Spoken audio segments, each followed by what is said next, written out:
Good morning. Today we will be reading chapter 6 in our book called Wish. Chapter 6. A few days later, Mrs. Wibley called Bertha about my bad attitude.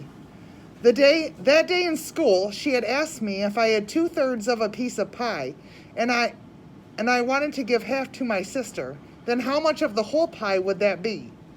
I told her I wouldn't give my sister any of my pie. Everybody had laughed except Mrs. Wibley. She had turned red and pressed her lips together and made her eyes into little slits when she looked at me. Sorry for another interruption, but all students seen by Marty McCullen won't be seen today. That's all students seen by Marty McCullen will not be seen. Thank you. When she called Bertha that afternoon, I was stretched out in Gus's easy chair watching TV. The fat orange cat named Flora was curled in my lap. I heard Bertha say, "She did?" and, "Oh dear." Then she lowered her voice and I could only make out bits and pieces drifting through the kitchen door. A rough time? Missing her family? Been hard on her. Then she hung up and I kept my eyes on the TV when she came in and sat on the couch. "That was Mrs. Wibley," she said. A fast-talking guy on TV was pouring chocolate syrup onto the floor and mopping it with a miracle mop.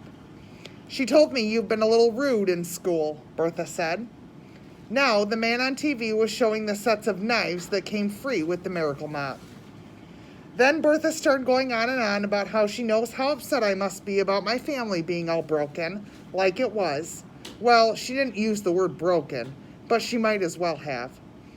She said she knew how it must be scary to see Mama like she was, how I must be worried sick about Scrappy, how I must miss Jackie so much. I kept my eyes on the mopping man, and in my head I said, "Pineapple, pineapple, pineapple." But Howard's stupid idea didn't work because the next thing I knew, I was hollering at Bertha. Mean words about her minding her own business. And who cared about my broken up, sorry excuse for her family? Not me. That was for sure. The words kept spewing and got louder and faster. How I hated Colby and all of those hillbilly kids, and this nasty old house hanging off the side of the mountain, and those canning jars in my room, and especially those Cinderella pillowcases. Then I stalked outside, letting my screen doors slam behind me, and trying not to think about Bertha sitting there on the couch, looking like she'd been stabbed in the heart. A couple of cats leaped out of my way as I stomped across the yard and up the driveway towards the road. I kicked at dirt and yanked on leaves and hurled gravel into the woods. When I got to the end of the road, I didn't even care that the asphalt was burning hot under my bare feet. The mad was swirling inside of me, making my ears ring and my stomach churned. But then, the next thing I knew, I was sitting in the dirt on the side of the road crying so hard I could hardly breathe.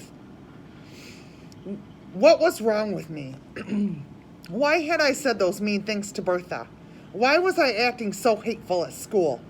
And then, while I was sitting there wallowing in my own pity, somebody said, "What's the matter, Charlie?" I looked up to see Howard standing by his bicycle in front of me.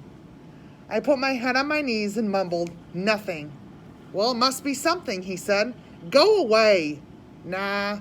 He laid his bicycle on the weeds by the road and sat next to me. "You have to tell me what's the matter."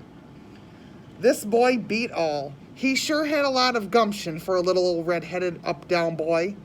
"I don't have to tell you anything," I said. "Then you have to tell somebody."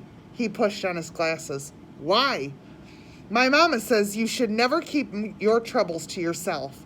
She says if you share them with somebody, they get smaller." "Go away," I said. Did you kick somebody again?"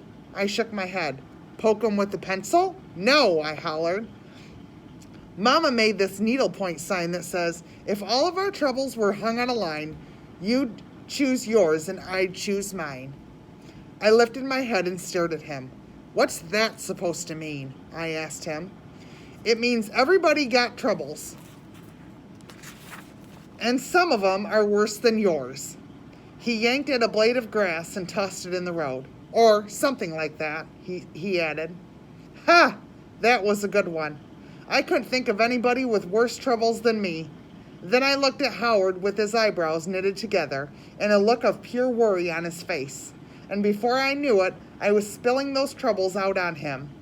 I told him how I wished Scrappy wasn't in jail, how he and I used to play poker and watch Wheel of Fortune and eat macaroni and cheese for breakfast. I told him how scared I was when I saw my mama crying in her pillow in her dark bedroom, not even caring one little bit whether I had clean clothes or even went to school. I told him how Mama and Scrappy would holler at each other the livelong day while me and Jackie sat on her bed with the radio turned up so loud that we didn't have to hear them. I told him all about those times I watched from the bedroom window when Scrappy drove off with the tires screeching and gravel flying while Mama yelled, "Good riddance, you bad rubbish," from the front porch. I told him how much I missed Jackie, who knew all the words to nearly every song on the radio and would French braid my hair and share her nail polish with me. And then I told him those mean things I'd said to Bertha. When I was done, the silence settled over us, still and soft like a veil. The sun had gotten lower in the sky, sitting on top of the mountains in the distance, and the air had grown colder. For a minute, I thought maybe Howard was embarrassed by all the stuff I told him and didn't know what to say. I was starting to wish I had never shared my troubles with him. But then he looked right at me and said, "You want my advice?" Sure, I guess, I said. "You can't do nothing about Scrappy and them back in Rowley," he said. "The only thing you can fix is what you've done to Bertha." I guess he was right. I couldn't fix my mess of a family, but I could try to make things right with Bertha. I stood up and brushed the dirt off the back of my shorts, and then I couldn't hardly believe my eyes. Right there at the edge of the woods was that brown and black floppy-eared dog.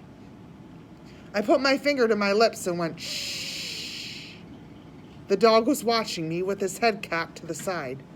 "Don't move," I whispered to Howard.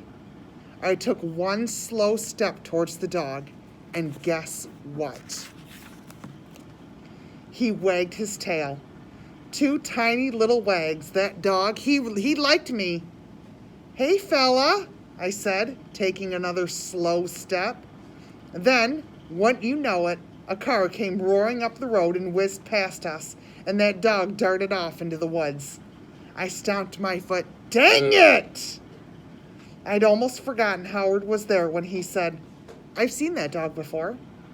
"He's mine," I said. "Really?" said Howard. "Well, he's gonna be." "I bet he's full of ticks," he said, "and he might have that mange. Stray dogs have the mange, you know." "So what?" I said. "His name is Wishbone." The minute I said it, it felt right. Wishbone. That was the perfect name for my dog. "I'm going to catch him," I said. "Then I'll bathe him and get the ticks off of him and teach him tricks and let him sleep in my bed with me." "I'll help you catch him," Howard said, picking his bike up from the weeds. "You will?" "Sure." Suddenly, Howard seemed different. He didn't seem so much like a nosy up-down boy, nagging me half to death about being my backpack buddy. He seemed more like somebody being nice to me, somebody I had shared my troubles with. I watched him get on his bike and pedal off towards his house. Then I called, "Bye, Wishbone," right into the woods before I hurried up the road to make things right with Bertha. That's it for today. Have a good day. Bye.